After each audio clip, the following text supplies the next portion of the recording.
le style, Pierre Urmic?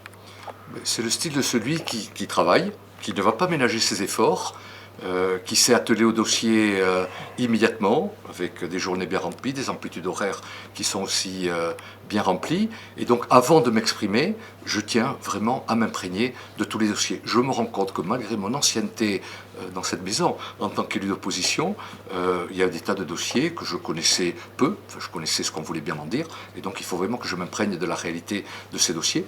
Donc ça prend du temps. Et je n'ai pas envie de communiquer pour communiquer. J'ai envie de communiquer quand j'aurai des choses tangibles à dire. Voilà, donc il faut me laisser un peu de temps. Je ne suis pas maire depuis très longtemps. Je n'ai des adjoints avec lesquels je souhaite travailler que depuis 4 jours. Donc voilà, laisser au vaisseau le temps de se mettre en marche. Deuxième question, les Girondins de Bordeaux, sujet sensible à Bordeaux.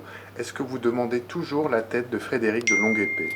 Je considère qu'aujourd'hui, la façon dont le club est géré par M. Longuepée n'est pas satisfaisante. Et je considère aussi que le maire de Bordeaux a son mot à dire.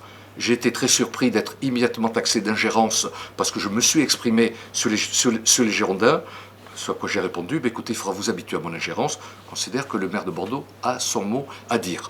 J'essaie de joindre King Street, à qui j'ai écrit une lettre assez développée.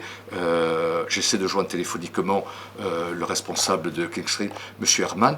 J'aimerais l'avoir avant le passage devant la DNCG. Je considère que tous les Bordelais ont le droit d'être informés de ce qui se passe à l'intérieur du club. Et a fortiori, le maire doit obtenir des informations, si possible avant la DNCG, pour savoir exactement quelle sera la pérennité de l'investissement de King Street pour le club du Girondin.